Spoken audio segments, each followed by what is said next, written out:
Good afternoon, everybody. What's going on? This your girl Tiffany coming through right here live in effect. So make sure you guys subscribe and hit the notification bell and share my channel and share the videos and check out those contents. All right. So today topic will be dealing with the black elite. All right, known as the African American upper class, or what they would like to call themselves the upper echelon. Now, why we don't hear much about the black elite? Because see, when we hear about our people, right, in our community, most of the time we talk about those in the inner city and some in those in the middle class. But we don't hear about those in the upper class area unless they're celebrities or somebody famous like that. But outside that, you don't hear much about the black elites.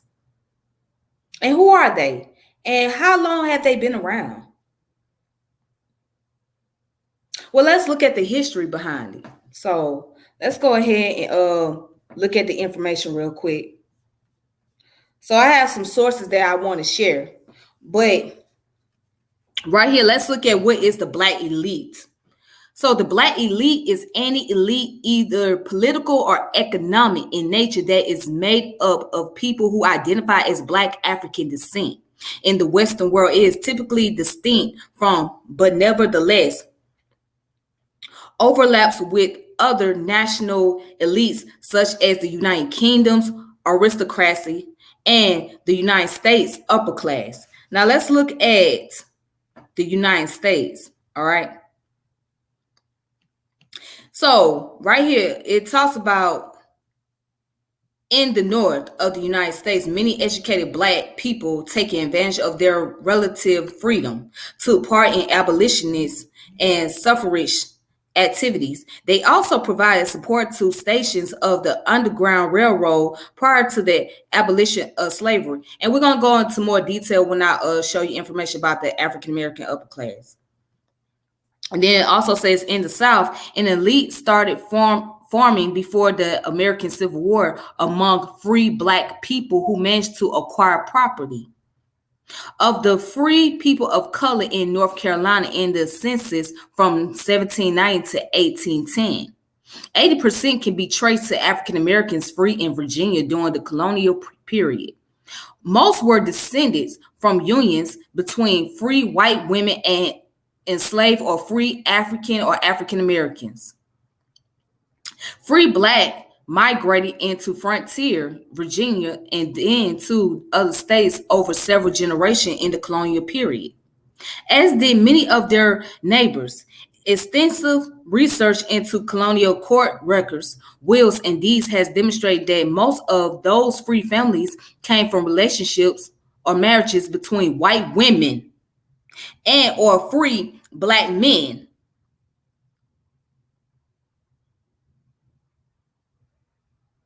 Such relationships were part of the more fluid relationships among the working class before the boundaries of slavery hardened.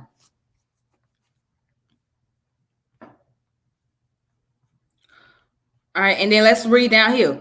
During slavery times, white slaveholders and others well known to sexually abuse African women, fathering mixed race children. There were also slaveholders who had caring relationships, common law marriages, and legal marriages to enslaved black women. They sometimes freed such women and their children. Some slaveholders did provide for their mixed race children by ensuring they were educated. In the earliest periods, they might be apprenticed to a trade or craft. In some cases, fathers arranged to settle property on their natural children. Whatever property the father passed on to the child was important in helping that person get a start in life. These mulattoes, in turn, patterned their subsequent lives after polite white society. In some places, such as New Orleans, this system coincided into what was known as Palage, if I'm saying it right, it's a French word. All right, so I'm going to read this last part, then I'm going to get to the other ones. All right, so in the South, the free Black elite often took leadership roles within the church, Black schools, and community. Natural leaders rose up from many different classes. Some developed catering businesses and others services that enabled them to take advantage of their white contracts through family and other connections. The Black elite also enjoyed the benefit of living within the white neighborhoods, which further isolated them from the darker. Hold on, let me read that part. Which further isolated them from the darker skinned African Americans, and which caused many of them to blame them for the downward shifts in lifestyle choices. Some lighter skinned Black people even passed for white and were assimilated into white society thereafter.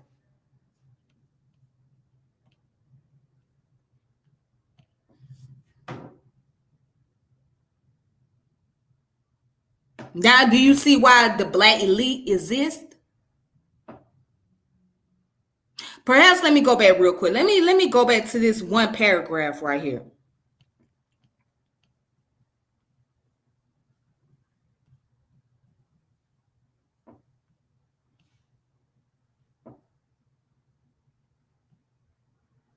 Let's go back to this part right here real quick.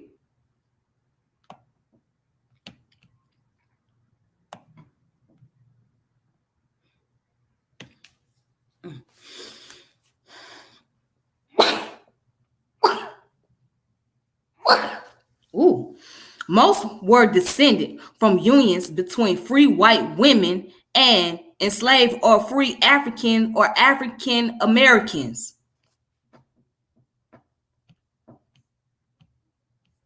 Most of them descend from free white women and African Americans. Do you know why? Let's go back to the concept partis sequenter ventrum. Partis sequenter ventrum. That means whatever the status of your mother is, that's your status. So if your mother is a free person, you were born free. But if your mother was not free, you was born into slavery. This is why many Black men at that time period, right, wanted to get involved in a relationship with white women because they didn't want their children to be born as slaves. They figured, okay, if I had an interracial relationship, then that would decrease it would decrease the chances of my descendants of becoming slaves and have to live in poverty. So they figured the only way they could be able to earn the economic status and be able to have a social status is to marry a white woman. Because when you marry her, you marry into her family.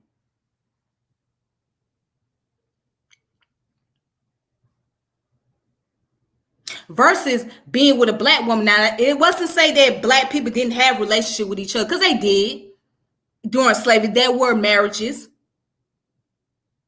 But this is how particularly the men thought back then. They thought that if they marry outside their own race, that they will earn a status and their descendants will become wealthy and they will become free. Now, not all Black women were enslaved either. There were those Black women that were free. But majority of them was in slavery. And when the slave master did have relationship with them, right, now it was up to the slave master to leave the inheritance behind for the children. But oftentimes, these slave masters left the kids.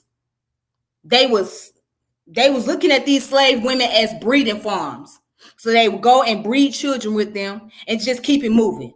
They weren't thinking about leaving around their properties or their estate.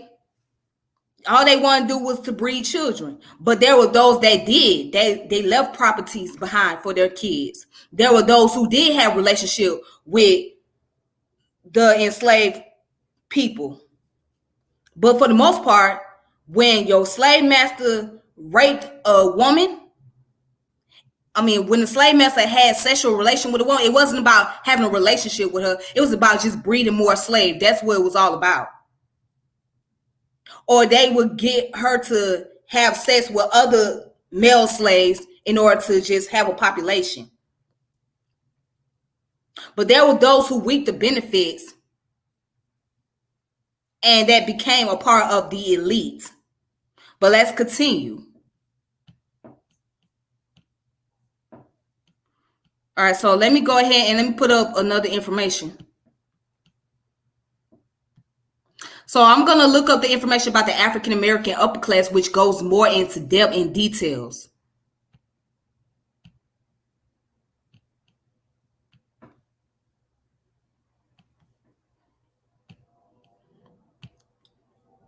All right, hopefully you guys can see that screen. Now, right here, it gives out the introduction. Okay, it says the African American upper class consists of engineers, lawyers, accountants, doctors, politicians, business executives, venture capitalists, CEOs, celebrities, entertainers, entrepreneurs, and heirs who have high disposable incomes and high net worth. This social class, sometimes referred to as the Black upper class, the Black upper middle class, or Black elite, represent 1% of the Black population in the United States. 1% of the Black population in the United States. So where is the rest of the percentage? Either they in low middle class community, or they're in the upper lower class, or lower class. But these group of Black represent 1%. 1%. That's why you don't hear much about them, because they just the 1%.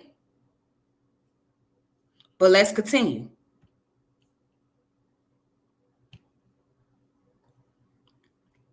This group of Black people has a history of organization and activity that distinguish it from other classes within the Black community, as well as from the white upper class. Many of these traditions, which have persisted for several generations, are discussed in Lawrence Otis Graham's 2000 book, Our Kind of People Inside America's Black Upper Class. Scholarship on this class from a sociological perspective is generally traced to E. Franklin Frazier, Black Bourgeoisie, the first edition English in 1957, translated from the 1955 French original.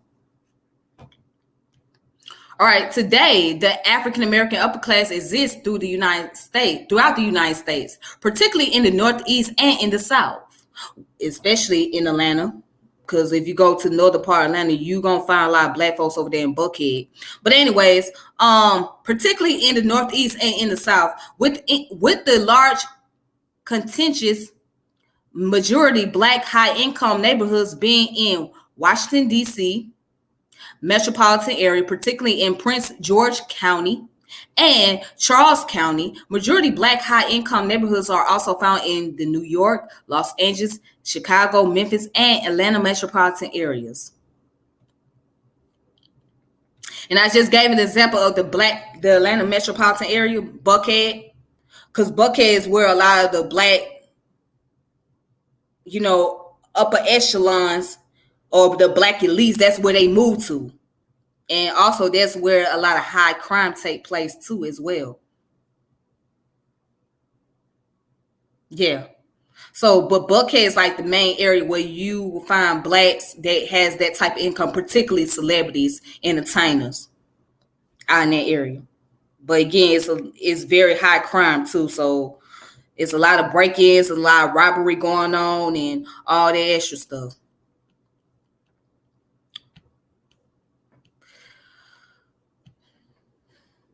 All right, let's look at the historical Black background. Now, it's going to go into more details.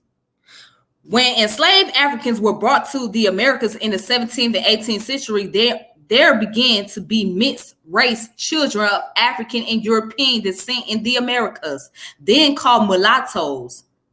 They were sometimes not enslaved by their white slave holding fathers and compromised a large part of the free Black population in the South. In addition, numbers of Africans escaped to freedom during the American Revolution. Others were manumitted by their enslavers. The free black community in the United States had therefore increased considerably by 1800, and although most of them were very poor, some were able to own farmland or to learn mechanical or artistic trades.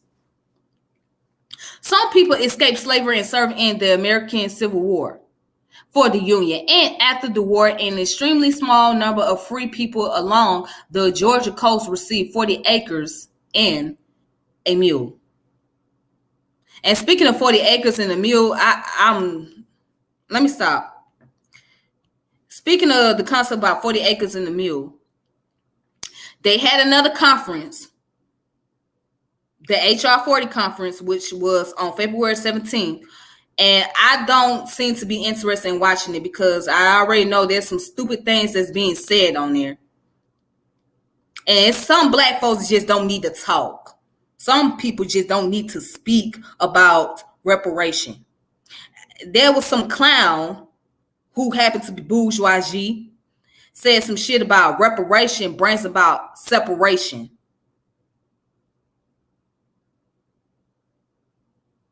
And when I read an article about that, that let me know that it ain't even worth watching, because if we gonna have stupid ass Negroes coming up here saying some shit like that, then that goes to show you where we stand. If you got some black folks over here that's saying that black people don't deserve reparation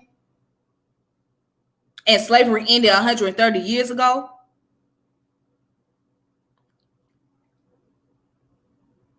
that goes to show you right there, we ain't getting no reparation anytime soon. As long as you got them kind of Negroes that's standing over here trying to speak out for the rest of the Negroes, saying some ignorant shit like that, we ain't getting no reparation. We ain't getting no reparation. I don't even see it happening right now. And I'm just gonna be honest.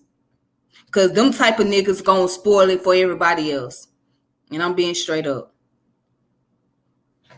But if you guys get a chance, you guys check out the HR 40, the conference that happened on February 17th.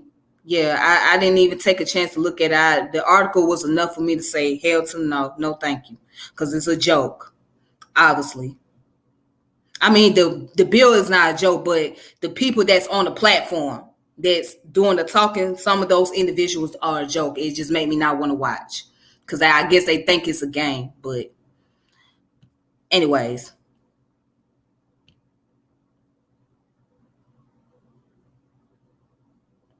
All right. So anyhow, let's get back to it, which contributed to land ownership among blacks following the emancipation of slaves. Other former slaves, often mixed race former house slaves, who share ancestry with their one-time owners and had acquired marketable skills such as cooking, tailoring, worked in domestic fields, or were able to open small businesses such as restaurants and catering firms.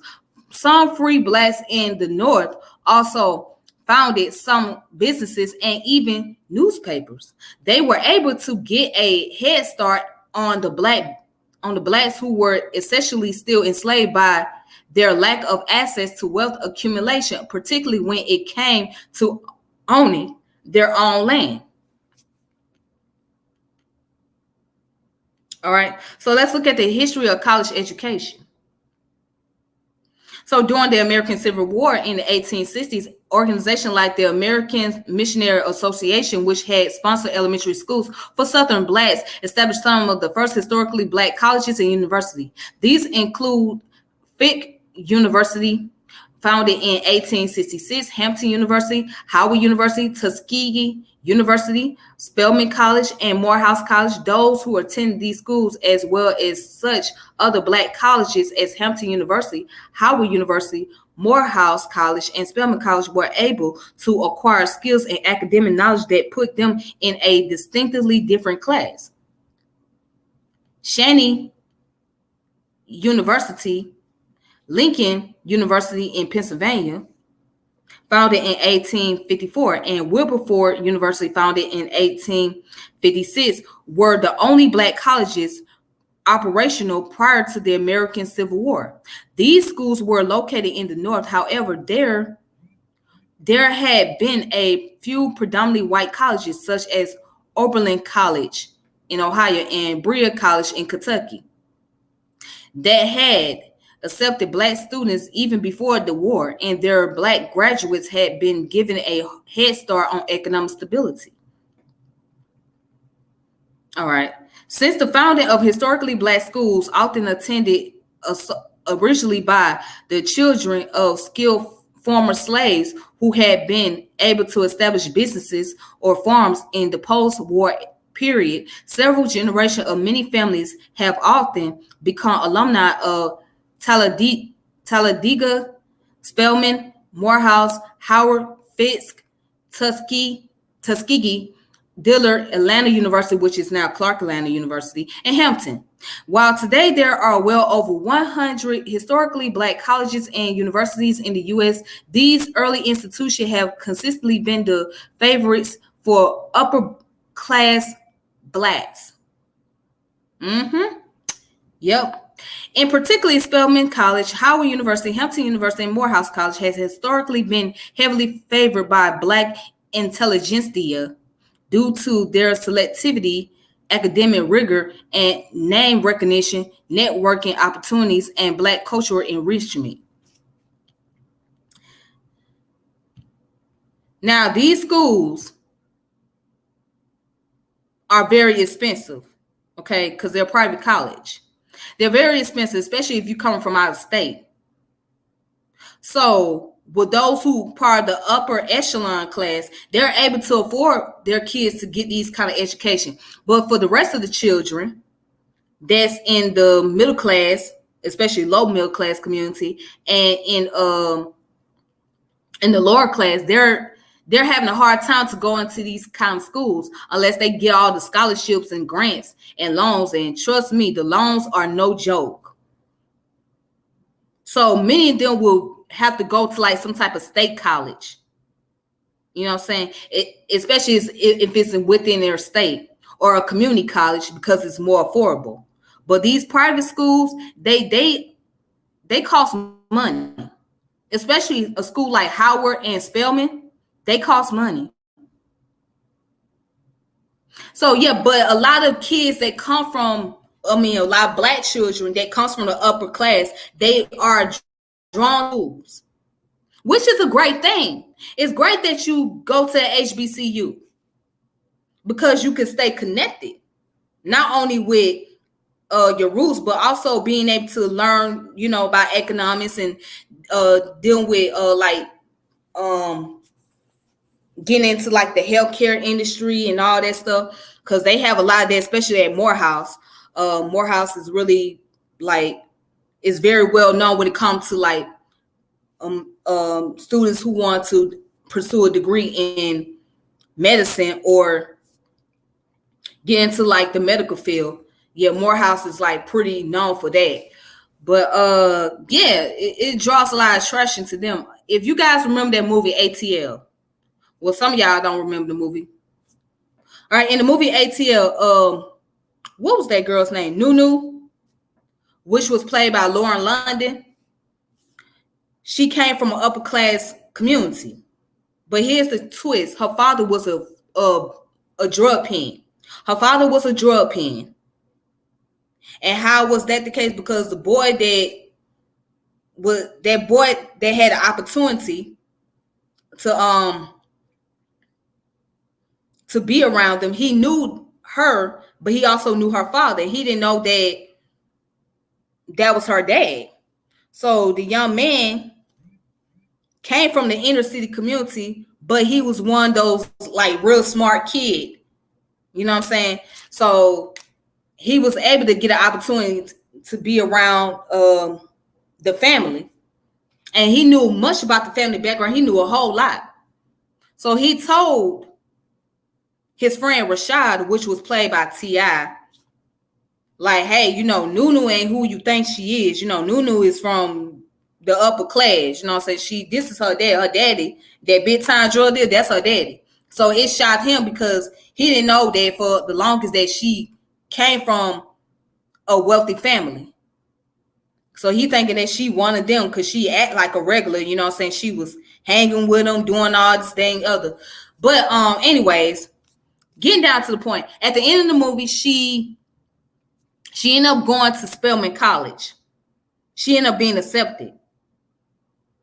Same way with Lil Wayne's daughter, Reginae. She went to a HBCU. I think she went to Clark Atlanta. I think it was Clark Atlanta. Yeah, she went to Clark Atlanta.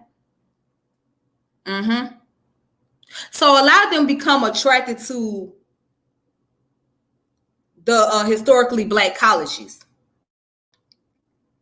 And then there are those who can afford those colleges and be able to afford the tuition, while the rest, they really want to go, but they don't have the money. And then they don't want to take out the loans because you got to pay them loans back at the end. And with Joe Biden talking about he only going to give $10,000 off the loans versus $50,000, that right there, that makes you just say, well, I might as well just go to a community college or just get a trade or something.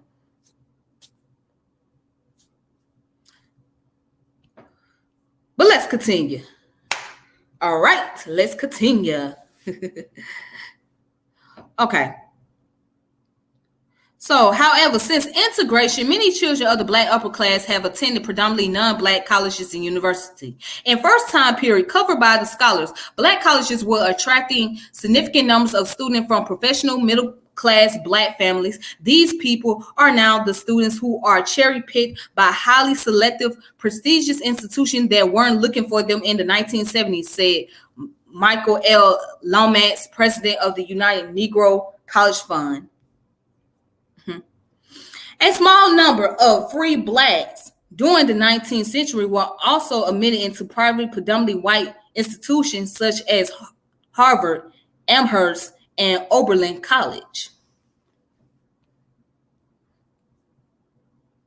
All right, and so of course the Greek organization in 1904, Sigma Pi Phi fraternity, also known as the Boule, was established as the first Greek letter society for African Americans, admitting mainly those African American men who had gained considerable respect within their chosen industries. The fraternity is now presented as an undergraduate fraternity. Within a decade, African American undergraduate college students established fraternities and sororities as small selective social groups that later developed an emphasis on scholarship and social activism. Occasionally, alumni members of an undergraduate fraternity are invited to join Sigma Pi Phi as mid-career adults. All right, so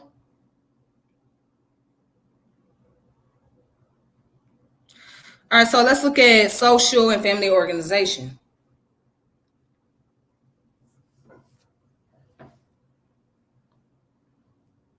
All right, over the years, the Black upper class has also founded numerous other organizations that allow them to socialize, build network, and get involved in communities. So one of the most notable is Jack and Jill of America, Inc., a mother's club for African American women founded in Philadelphia, Pennsylvania in 1938. It was created by a group of middle and upper middle class mothers who wanted to bring their children together to experience a variety of educational, social, and cultural opportunities, which due to segregation and racism were not otherwise readily available to African American children, regardless of the socioeconomic status of their parents. Today, there are around 218 chapters across the U.S. and the world. About 30,000 parents and children participate through 9,500 mothers who hold membership. Separate into age groups, children attend monthly activities extensively planned by the mothers of that age group, which may include philanthropic endeavors, community service, pool parties, ski weekends, theaters, museums, lecture, and college tours. Membership is by invitation only, and even then not guaranteed due to the extensive candidate selection process, which may last a year or longer and may include a vote by existing members. Membership is limited to mothers of children between the ages 2 and 19. Annual costs of membership, including dues and activities fees, may easily reach thousands of dollars.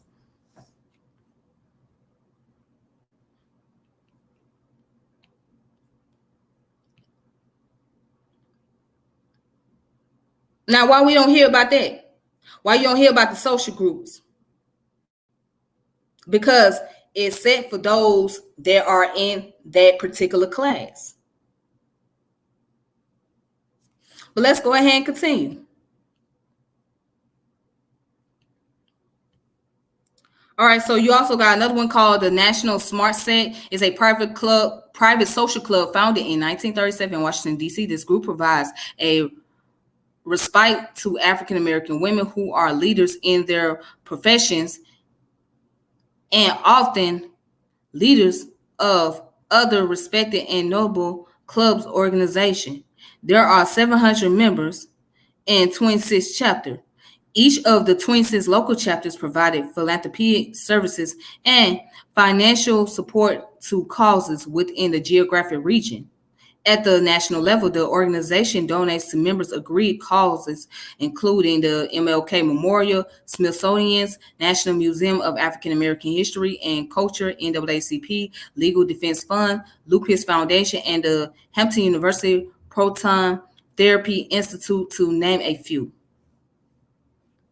Membership to the National Smart is by invitation, and the organization seeks to contain its size to ensure that members develop and nurture nationwide bonds and relationships.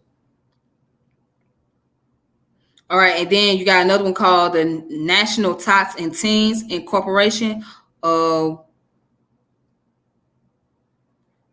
which is noted to be family or well-noted family organization. It is unique in that fathers hold membership with mothers. Single father-headed households are eligible for membership. Teens and Tots was founded by Geraldine Jackaway Ross of Los Angeles, California in May of 1952. In 1953, its second chapter was organized in Baltimore, Maryland. Okay. And then you got Twigs. Oh, then you got the 100 Black Men of America, which was founded in 1963 in New York City. One day I'm going to do a topic about the Black Men of America.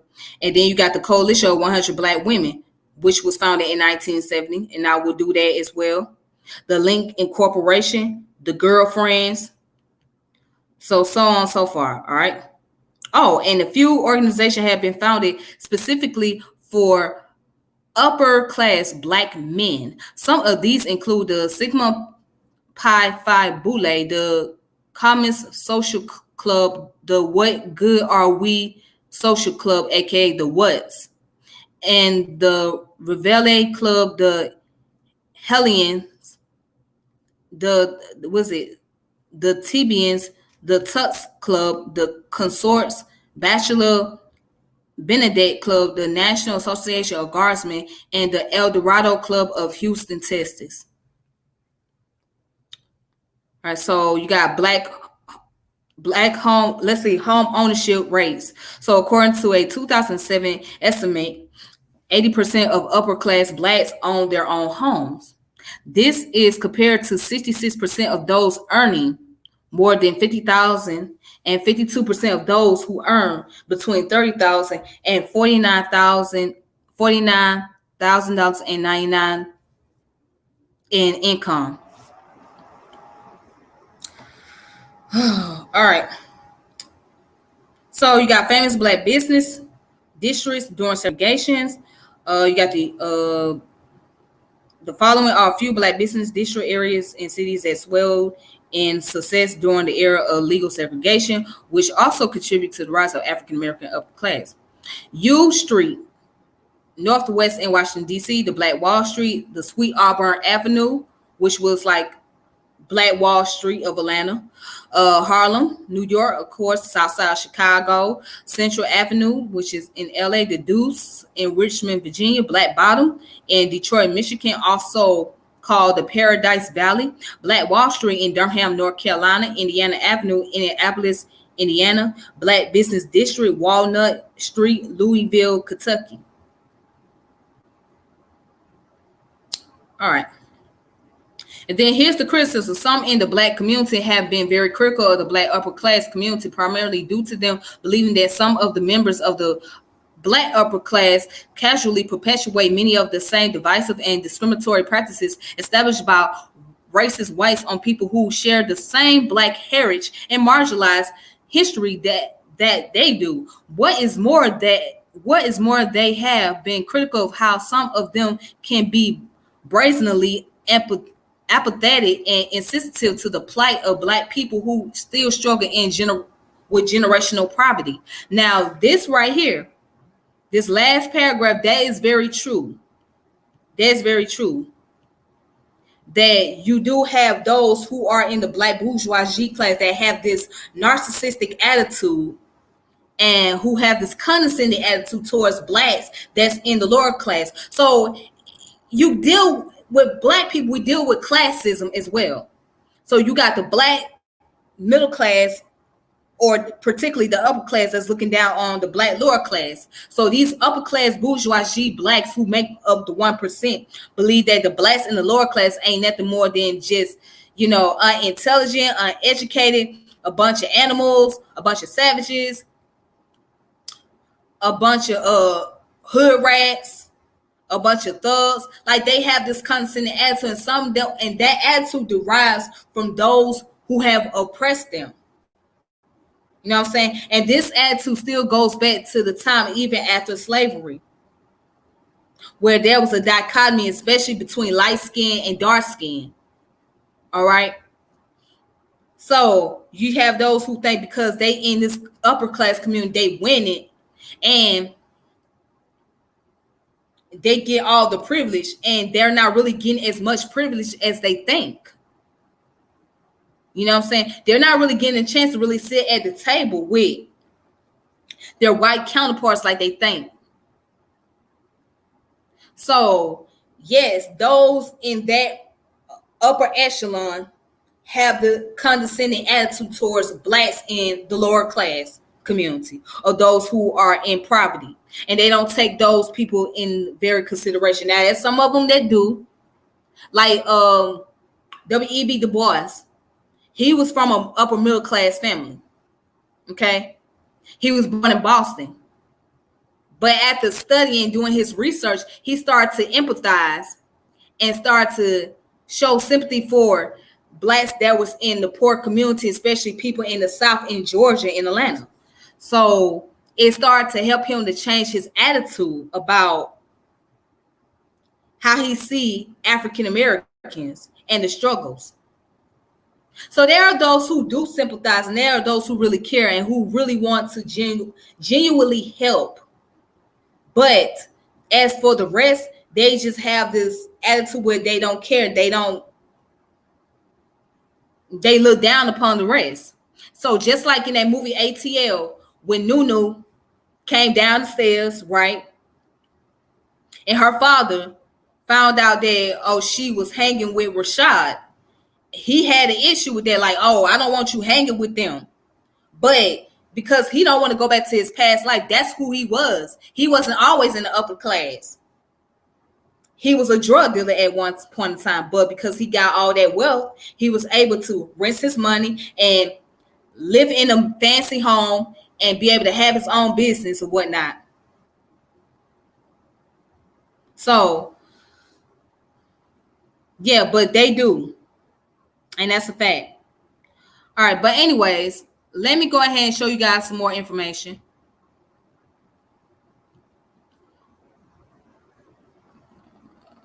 Let me show some more information here.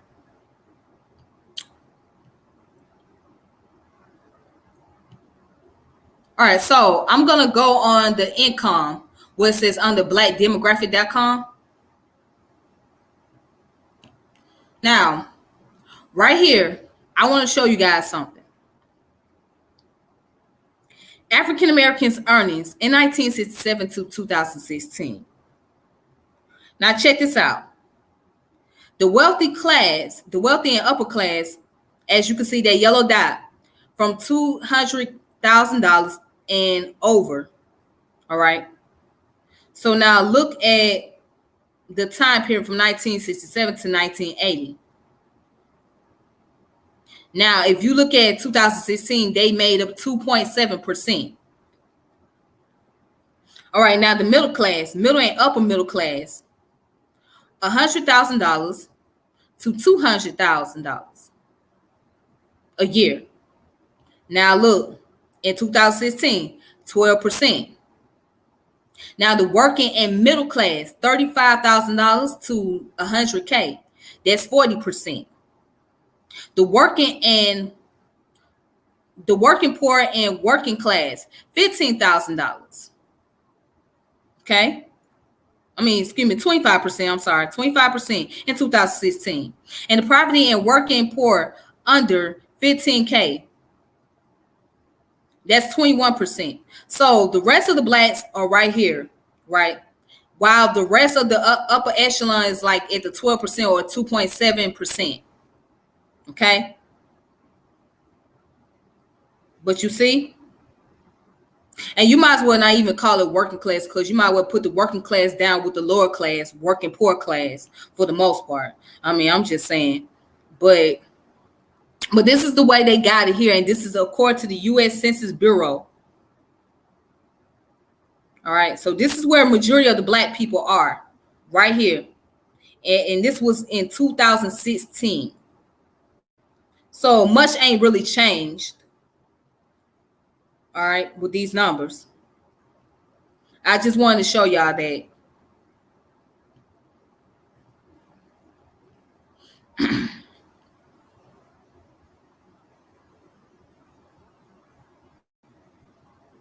Okay. So for those who only make $200,000, I mean, you might think, yeah, they doing good, but they're not really doing that great. $200,000 and more, that's not really money. That basically like middle class income right there. But you were able to live in the upper class community, but you got middle class income. $200,000, that's not really a lot of money. But that's just how it's measured under the American system. Yeah. So if you make 200K and more, of course, you consider it as being the upper echelon. Yeah. All right. So let's look at some more information. I'm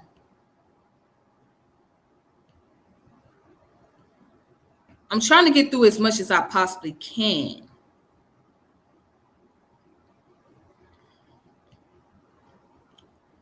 So yeah, if you guys want to get a chance to, I want you guys to check out this book by E. Franklin Frazier.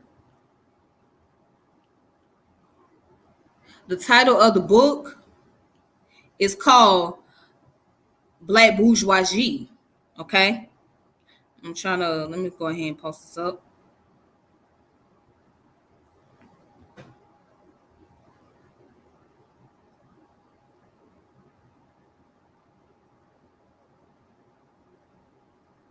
All right, so as you can see, that's the table of content. Now you gotta know that Dr. Frazier was a sociologist.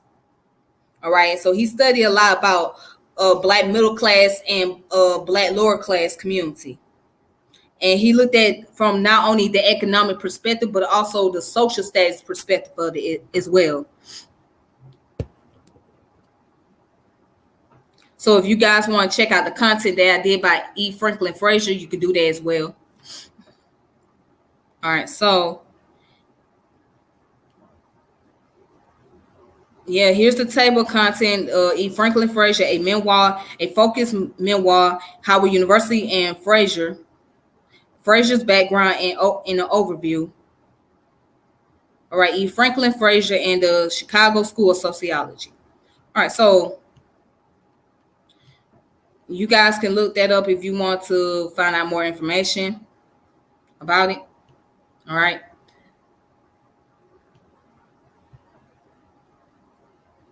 Hey, peace, peace, peace, Melvin. How you doing? Peace, peace, peace, peace.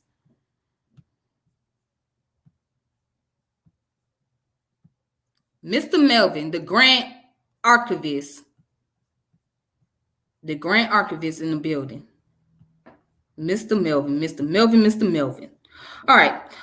So also, I'm gonna show you guys real quick if you guys want to check it out on your own. The Myth of Black Progress, which is by Alfonso Pickney. Okay.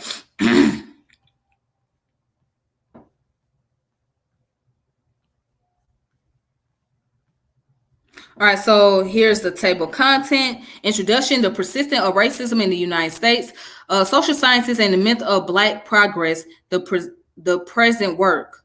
All right, then the second one deal with economic decline and the rise of the new conservatism.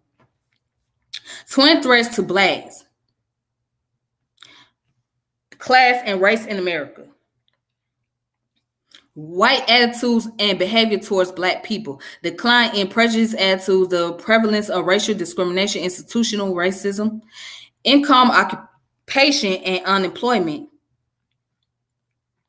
Oh, the Black middle class. You see? Defining the Black middle class lifestyles, problem or race, the Black middle class and social responsibility, and the Black underclass. Defining the Black underclass, permanent unemployment, lifestyle, personal relations, and coping, race, and youth unemployment. All right. So what I'm going to do is I'm going to go down where it says Black middle class.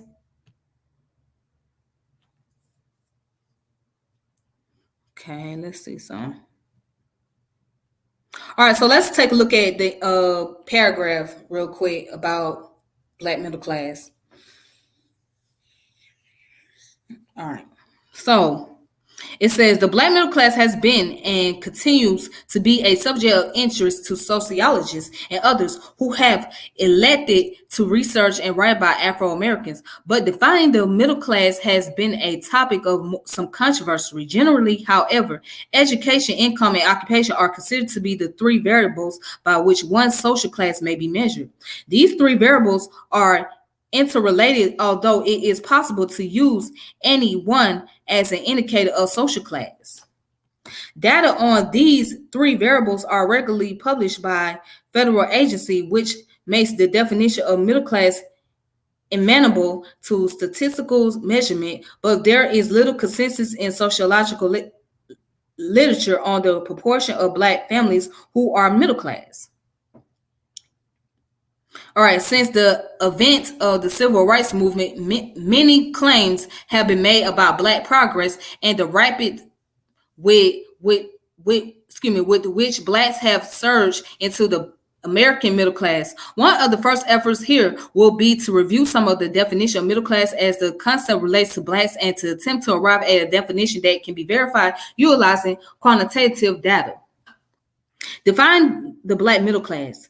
The noted sociologist and pioneer in research on the Black middle class, E. Franklin Frazier, felt that because of the nature of American society, definition of the Black middle class must include those occupying white-collar positions as well as those employed as artisans and supervisors. Those occupations comprising middle class status include professional and technical works, managers, officials, and proprietors, clerical and sales workers, artisans, and supervisors. So Frazier found that in 1950, slightly more than 16% of all Black male workers held such occupations. He maintained that style of life was important in the Black community, as say, income. According to Frazier, a key element in Black middle class life was the notion of respectability. More recently, sociologist William Wilson has utilized Frazier occupational categories to justify his conclusion that 24% of Black males held such middle class jobs in the 1960s and 35.3% in 1970s. Wilson attempts to support his point that the life chances of Blacks have less to do with race than with economic class affiliation. All right, so that's the information about the Black middle class. I'm not going to read any further, but if you are interested, you can look at this book. Let me see, what year was it written?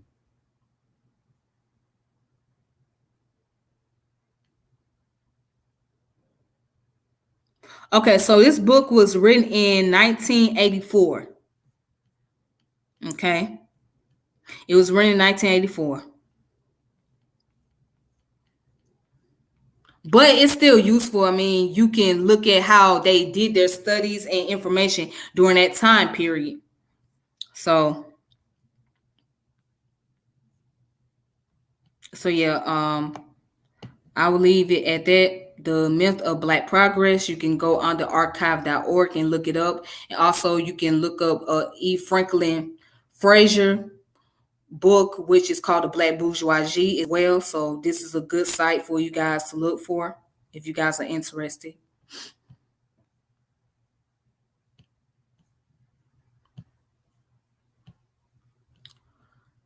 All right, so let's see. I'm going to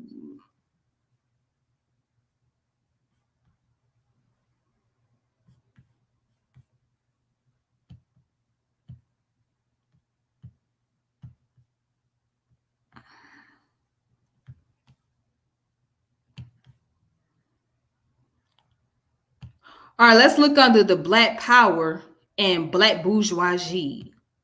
Black Power and Black Bourgeoisies. All right. So was written by Joseph Scott in 1973. All right. The Black Bourgeoisie and Black Power. The term Black Bourgeoisie is now widely used both inside and out. Okay. The field of sociology. Going back to the reference of E. Franklin Frazier, initiated current use of the term and its connotation. All right. So according to Frazier, the Black bourgeoisie is a social economic category of blacks who practice a particular ideational and behavioral style of life which involves status seeking and conspicuous consumption. Frazier reported that their lives consist in playing cards, drinking, movies, parties, also in acquiring automobiles, furniture, household appliance, the same values as the rising white middle class. All right, so, and then go down, it says the bourgeoisie black for centuries have wavered back and forth between assimilationist and integrationist orientation on one hand and a separation immigration orientation on the other. These two social currents has exist and have been espoused in every historical epoch of the Afro-American experience in these United States. The differences from epoch to epoch have not been in radical changes from one to the other, but only changes in tendency for one view to surface and become dominant for a while within the continuing shadow of the opposing view. On balance, some epochs have been dominated by its assimilationist and integrationist ideology, and others have been dominated by the separation and immigration ideology. But within each epoch, there have been advocates of both positions, sometimes acquaintance, pursuing their respective goals and politicizing among the masses in order to enlarge their constituencies. There does not seem to be a period in which there were not influential advocates of both traditions. All right. So, and then down here it says, as we have said, they seem to waver constantly back and forth between assimilation, integration on the one hand, and separation, immigration on the other hand. Yet this is not to say that none of the bourgeoisie have never entertained the thoughts of revolution, because they have. Garnett and others call for violent revolution, violent overthrow of institutional racism within their historical times.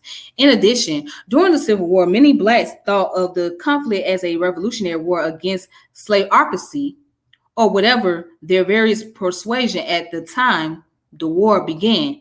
They converted and rushed to join the ranks of those who were in the process of overthrowing slaveocracy. Of course, we need mention only the names of Delaney, Garnett, Bishop Turner, and others to document the fact that revolution, given the proper historical setting, is not out of the question for the black bourgeoisie.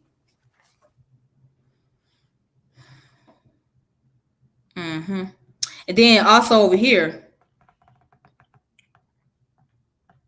it mentions it should not be surprising for some sector of the contemporary bourgeoisie to be espousing Black power in the forms in which it is being espoused today. These terms have been espoused before by members of the middle range in the past. We have only to look at the long history of freedom fighters like Prince Hall, Henry Garnett, James Holly, Alexander Crummell, Frederick Douglass, W.E.B. Du Bois, A. Phillips Randolph, Martin Luther King Jr., Whitney Young, Milton Henry, Stokely Carmichael, Huey Newton, Floyd McKissick, and Roy Wilkins, and know that there has been a wide diversion of views among the members of the middle class. Yes, Dr. King grew up in the middle class family. Yes, he did. Okay, his father was a preacher, and I forgot his mother's occupation, but his father was a preacher. So yes, he grew up in the middle class family. All right, he grew up privileged. Or he grew up in a Black bourgeoisie class, if that's what you want to call it.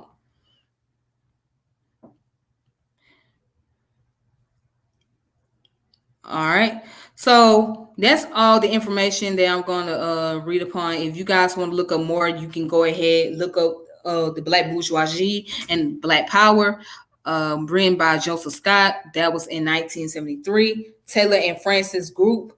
All right, and here's the website right here at the bottom, jastor.org, www.jstor.org.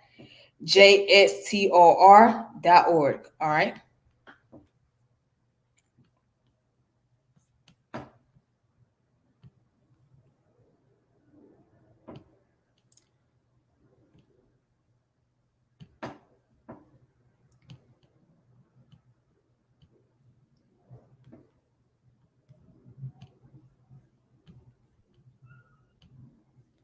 All right, so then you got the aristocrats of color, South and North, the Black elites. All right, that was written in 1988 at the Journal of Southern History. All right, published by the Southern Historical Association, written by Willard B. Gatewood Jr. So right here it says the aristocrats of color, South and North, the Black elite, 1880 to 1920. To discuss class in America is to venture into an area fraught with perils. All right.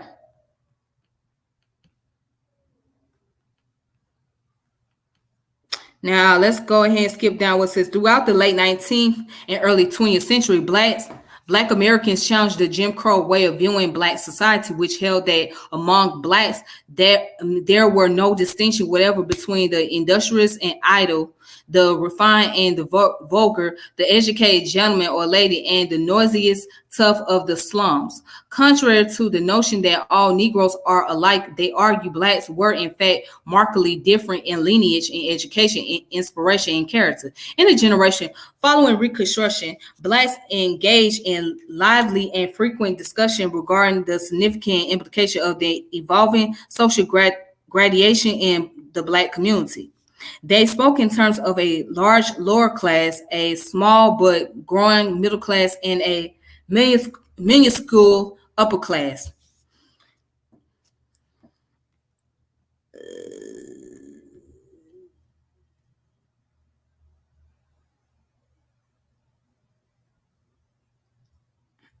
All right, so aristocrats of color readily join other Blacks in pursuit of economic and political objectives, but distance and exclusiveness mark their social relationship with those below them on the social scale. The aristocracy, in fact, embrace a version of Booker T. Washington's famous hand and fingers analogy. In all things purely social, the aristocrats tended to be as separate from other Blacks as the fingers, yet one as the hand in all things for progress of the race. For example, in 1897, when the minister of an upper class church in Atlanta encouraged friendly visitation among the masses, he was careful to explain that there was not the least danger in the plainest people mistaking our kindly interest as an invitation to our private social functions. In small towns and rural areas, it was more difficult for the upper class to isolate itself from other blacks. A member of an old upper class family in Natchez, Mississippi, complained that in his town you are necessarily thrown in frequent contact with persons whom you would not select as your friends. In large cities, you can't avoid meeting them at all. Aristocrats of color exhibit a self-conscious elitism that bred attitudes and behavior marked by ambivalence, if not contradiction. On some occasion, this elitism led to condescension and even contempt towards those below them on the social scale. They view the social pretensions of upstart nobodies from the middle class as a triumph of vulgarity, and the behavior of the submerged masses as a major source of anti-Negro prejudice. On other occasions, the same elitism manifests itself in a sense of mission and a strong commitment to advance the common interests of the race. Aristocrats figure prominently in numerous civic, social uplift, and civil rights causes and attempts to utilize their access to the white power structure to temper the more blank form of white prejudice. And they also continually preach the lessons of respectability and refinement and offer themselves as exemplary models.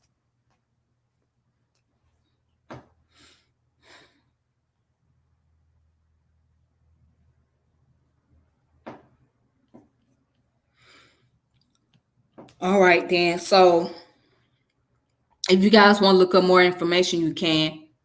There it goes.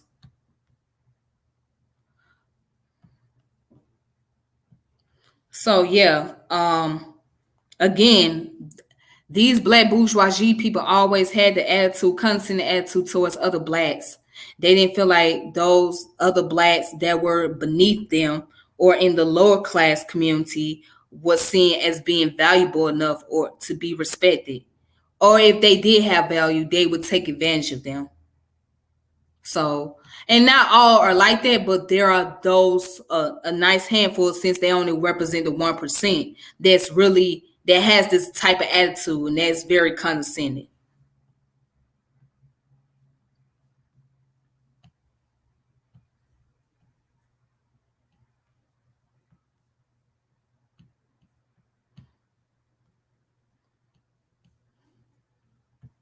All right, here's the one, the American Black Elite, 1930s to 1978. All right, and it was published by Clark Atlanta University. The source is called Phelan. All right, in 1985.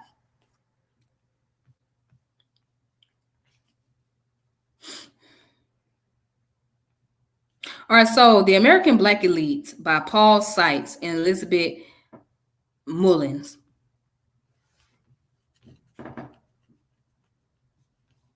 All right, so it says in 1981, McBride and Little published an article in this journal profiling the characteristics of Americans' black elites of the 1930 to 1940 decade.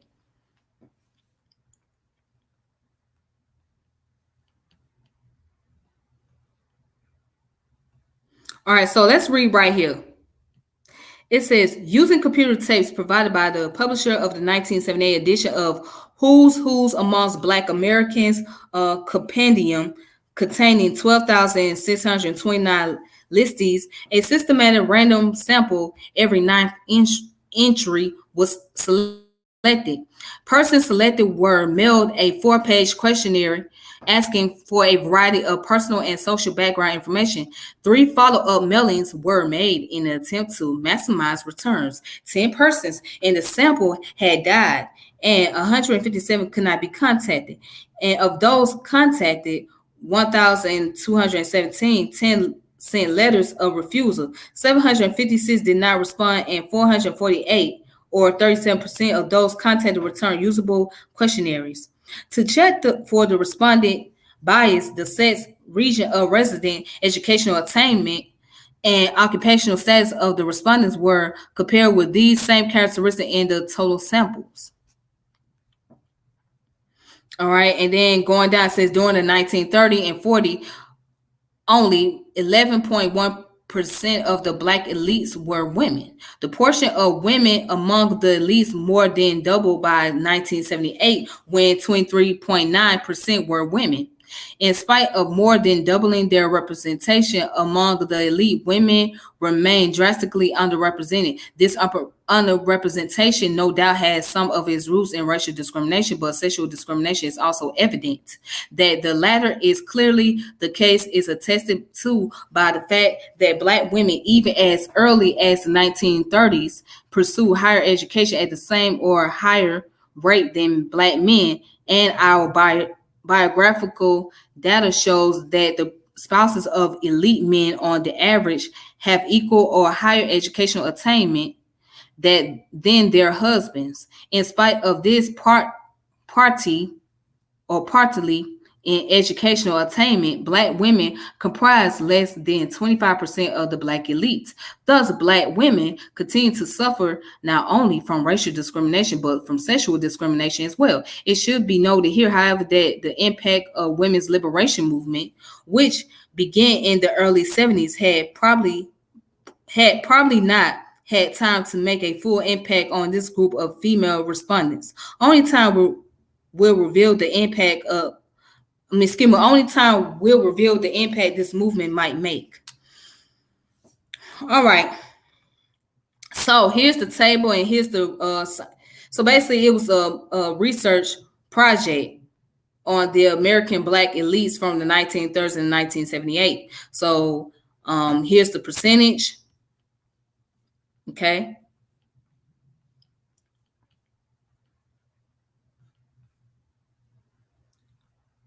All right, so there you go. And you guys can check this out if you want to check out more information about the Black elite. You can do that on your own time. All right. Of course, here's the website again, jaster.org, and look up more information. All right. So that concludes all the information and the topic for today. I'm going to leave out with my thought. Again, the bourgeoisie class, the Black bourgeoisie, make up the 1%. They're a very small minority when it comes to the wealthy class. And as far as the attitude, yeah, me and them can act like their white counterparts because they're trying to get on their level or their status, like trying to be recognized more. But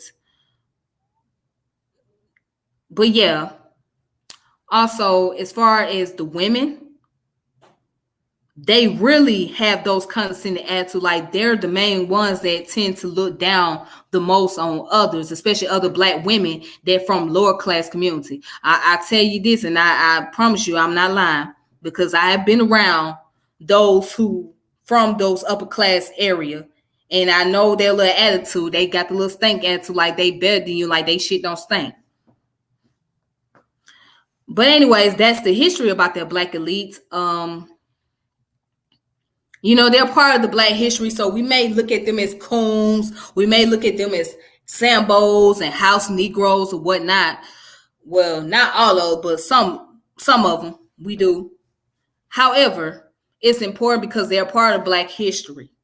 Okay, so we have to take this time and moment to actually study more into our history, whether it be good, bad, or ugly. And we cannot expect everything to be very positive, because if we're looking for positivity, then we'll find ourselves in a state of disappointment. So in order for us not to be so disappointed, we got to be able to look at all senators of our history that have taken place, all events, you know, or the people that has made the impact, whether it be good or bad. So that's my thought on it.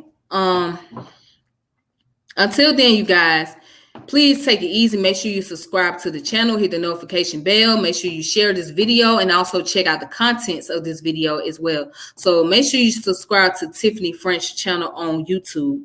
Okay, do that and be able to go back and watch the contents that I have posted, because I have more that I'm going to post up in the near future.